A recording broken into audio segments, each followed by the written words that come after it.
Welcome back everyone to some more Resident Evil 2. We are now on our way to put a few things up in the storage and then use this key to unlock the final door that it goes to. I think there's only one door left. I think the door it's going to go to is going to require the lighter. I'm going to go ahead and put up a submachine gun for now. These arrows for now. I'll keep the rocket launcher. If I do that though, I'm going to need to add... Oh, I didn't mean to do that. I'll need to add that. Like I said, I think we're going to get rid of the key. So that will give us another space.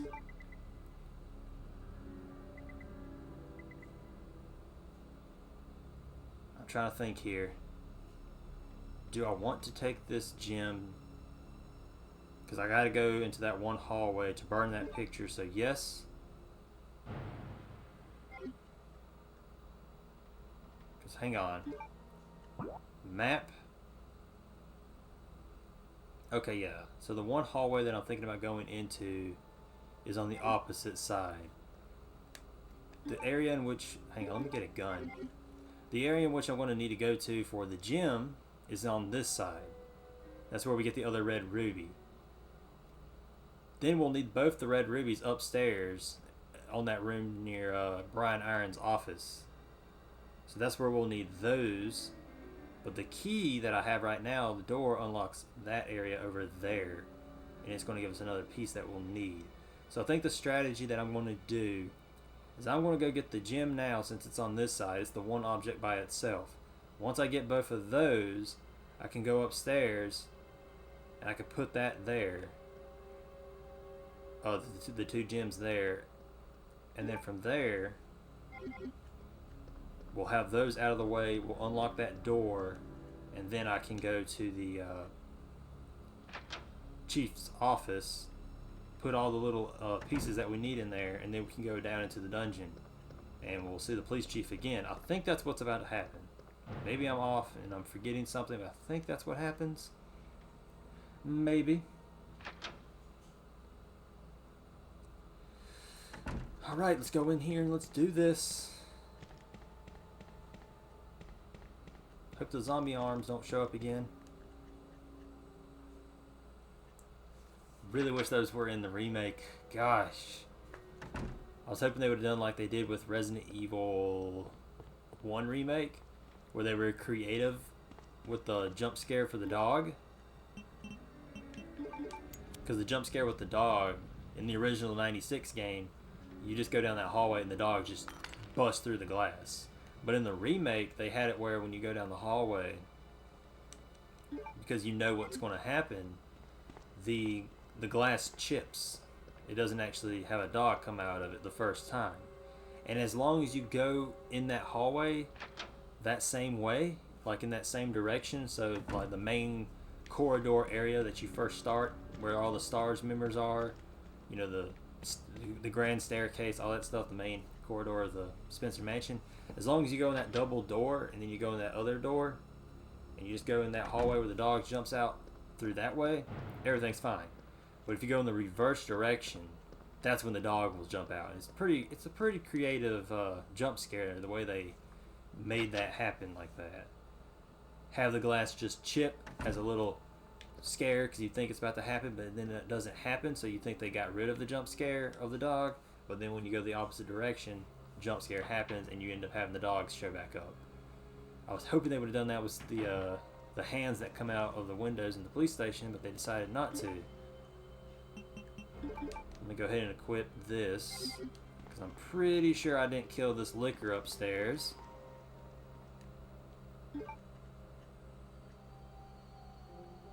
And I haven't saved since the last episode.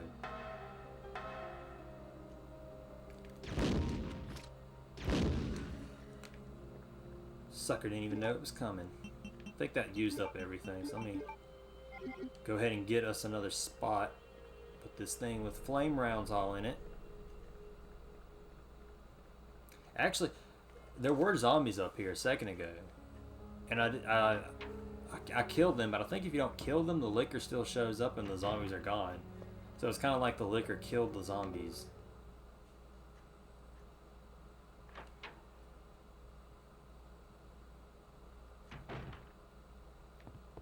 You know, one thing I wish this game would have done is I wish it would have had... I wish it would have had William Birkin show up a little more in the police department. See, he'll show up later on when we get to like the sewer area and stuff. I think there's like one scene in the sewer that he actually shows up, and it's when you first get there, because Claire and Sherry are there, and that's when he's up on the top part and he's just kind of walking, and then that's when Sherry shouts out real loud, "Run!" And they go into that little door, and that's when the whole sewer thing happens. So I think that's where that part happens. And then, oh, no liquor. And then, hold on, there was no liquor there. So that means, wow, so they're really going to do that to Leon. They're going to have the liquor show up, and they're going to have Mr. X show up simultaneously, basically. Cool. Just give Leon all the trouble. Okay, wait, what do I need to do now? Hang on. I'm getting sidetracked. Okay. We have to go down this hallway. But I think that's the only time that William Birkin shows up in the sewer. Unless I'm forgetting something. But I think he... well, okay, no. He does show up one more time. He shows up when you get all the fuses, I think, for... Is it fuses or... Yeah, it's fuses, because Claire doesn't go down that door. When Leon gets all the fuses that he needs for a certain room, when you go in there for the final room, I think William Birkin is in there. And you just kind of shoot William Birkin a few times as Leon. He'll fall down, and that will be pretty much what happens to William Birkin in the sewer area. I think that's all he does. And then after that, his real story as a villain and a boss and everything doesn't really kick off until you get to the underground lab. That's when it really starts to show for William Birkin. And so I just kind of wish they would have done more with him. More stuff in the police station, because Mr. X gets plenty of stuff throughout the thing.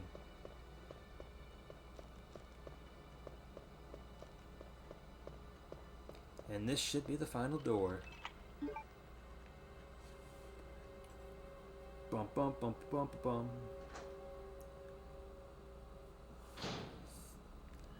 Oh, liquor's in here. Hey, buddy.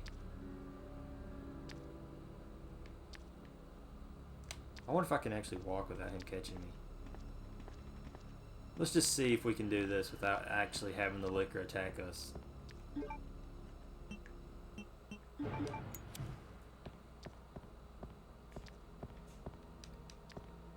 Okay, so I want to say... Wait, what? Okay, yeah. I want to say it's this first one, and then it's... I know it's the middle one, but I can't remember which ends. Okay, I got it.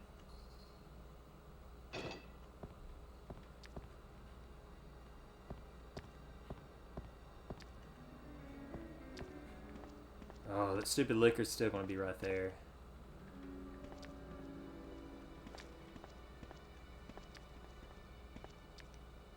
Don't mind me, little liquor. I'm just grabbing some supplies. You do you. I'm going to leave now. Awesome. We saved ammo.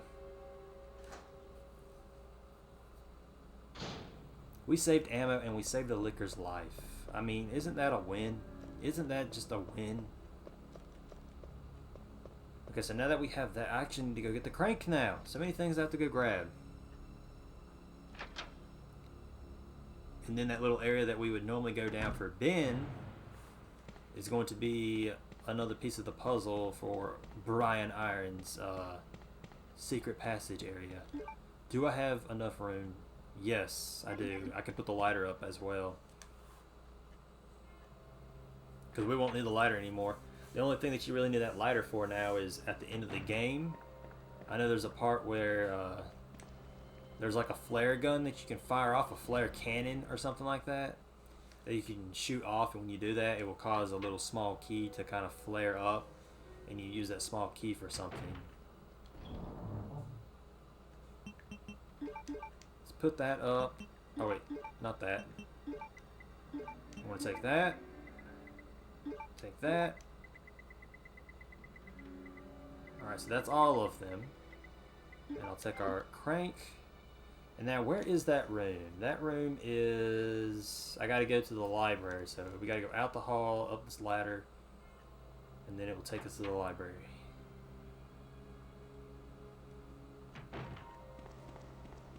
Oh yes, we are about to leave the police station. Never to see it again.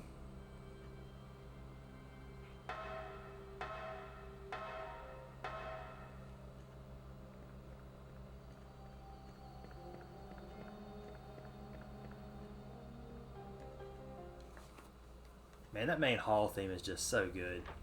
Even though this theme right here is my favorite. I love the library theme.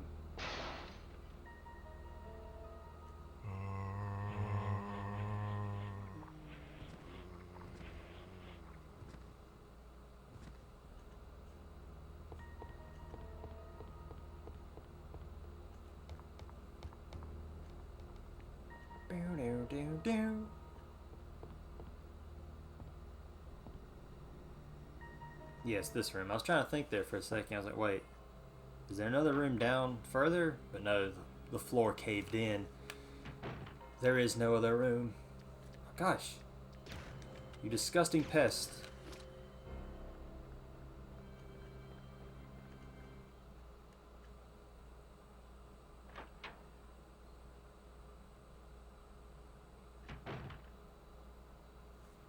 Okay, so...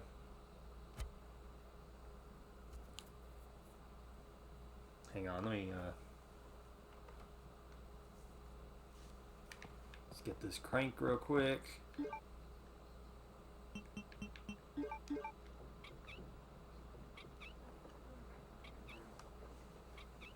Alright, so now we have that. That gets rid of the crank, and then... oh wait, that's nothing. We just gotta go up here real quick. Okay, so I think let me see.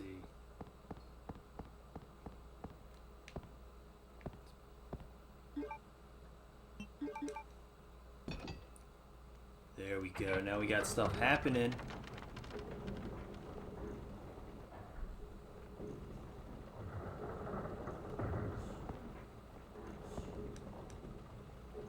Final piece. See, this is what's so weird about this, though. It's like,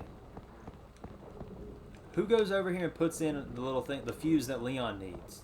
Who's going around behind us and doing all this crap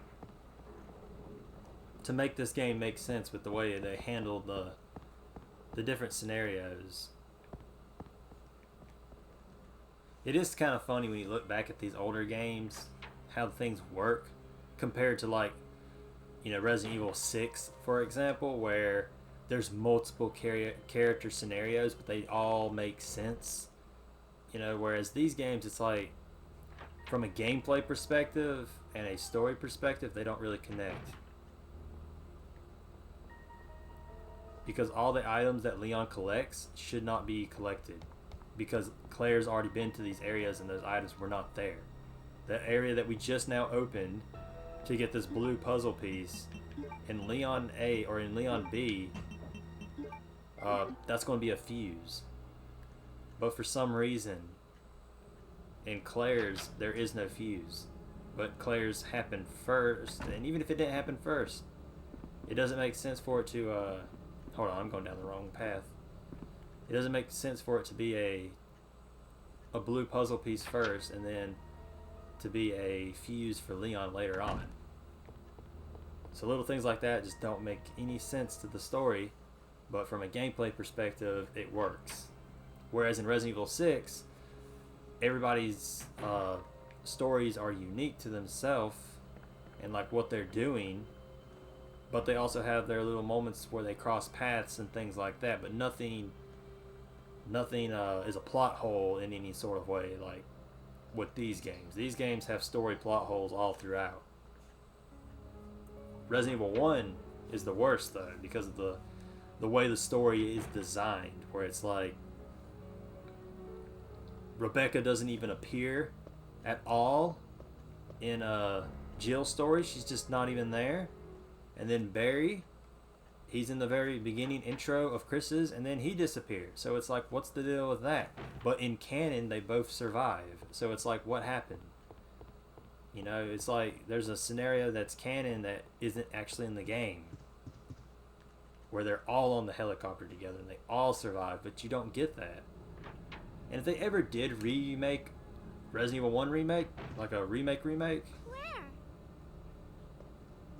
I'd like to see that happen. You're okay. I'm glad to see you're safe, Claire. But even if they did that, it wouldn't be as good as the first remake. The first remake is just, it's top tier. This game right here is the only game that really comes close to the original remake. September 23rd, it's all over. Those imbeciles from Umbrella have finally done it. Despite all their promises, they've ruined my town. Soon the streets will be infested with zombies. I'm beginning to think that I may be infected myself. I'll kill everyone in town if this turns out to be true. September 24th. I was successful in spreading confusion amongst the police as planned. I've made sure that no one from the outside will come to help. With the delays in police action, no one will have the chance to escape my city alive. I've seen to it personally that all escape routes from inside the premises have been cut off as well, except for that time Claire was able to just come in with her motorcycle and Leon in his Jeep, but whatever. There are several survivors still attempting to escape through the lower levels, but I'll make sure no one gets out. September 26th. I've had a change of heart about the remaining survivors inside the precinct. I've decided to hunt them down myself. I shot Ed in the back through the heart less than an hour ago. I watched him wither in pain upon the floor in a pool of his own blood. The expression on his face was positively exquisite. He died with his eyes wide open staring at me. It was beautiful. I wonder if the mayor's daughter is still alive. I let her escape so I could enjoy hunting her down later. I'm going to enjoy my new trophy. Yes, frozen forever in the pose I choose to give her. Sounds like a good guy, you know? Sounds like a guy you want to hang out with, right? Nothing wrong with him at all. Luckily, William Birkin takes care of things for us. I forget which one this is. I think this is the one where he has like the chest compressions and he's like freaking out because his chest hurts and so he blows up. I think. Although I'm kind of hoping it's the one where that doesn't happen. I'm hoping it's the one where he just gets dragged down into that little chamber and then his top half of his body comes busting back out. I'm hoping that's the one this is.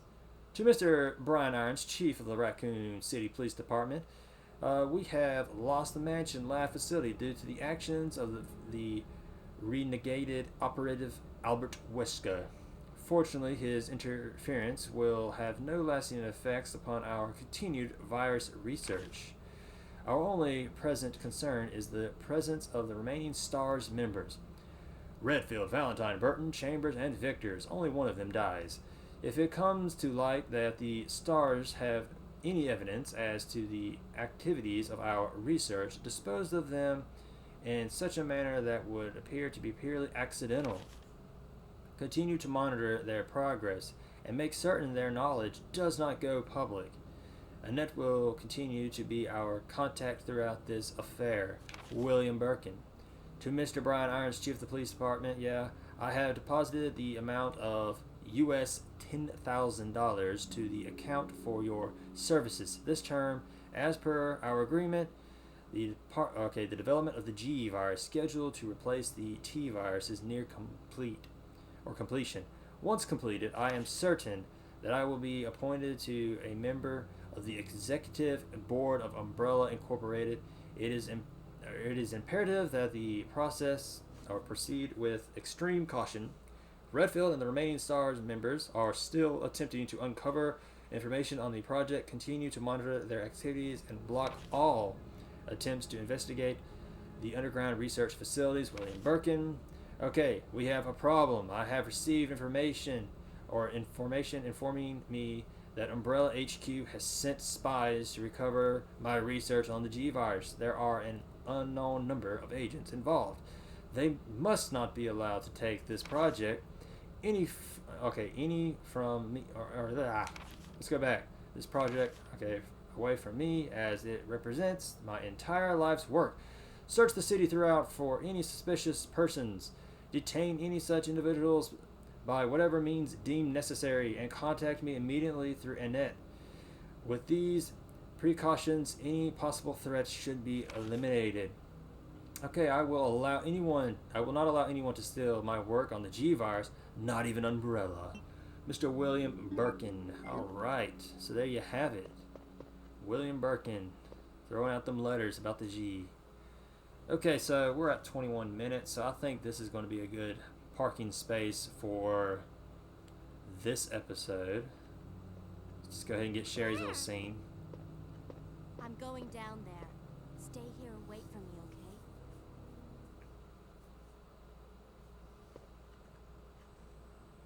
Alright, moment of truth. Let's see what happens. We're either going to get down here and nothing will happen, or Birkin's going to scream. I'm hoping it's nothing happens, because I like the one where he gets dragged down there and he just, like, his torso comes out. It's kind of funny. The other one's just too much like Ben's death. Alright, let's see what happens. Ah.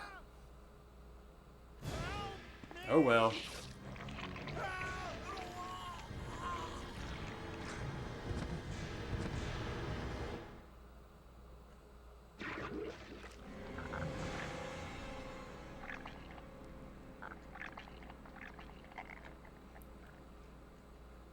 Oh well. I want to end this episode here, and I will see you all in the next one. See ya then.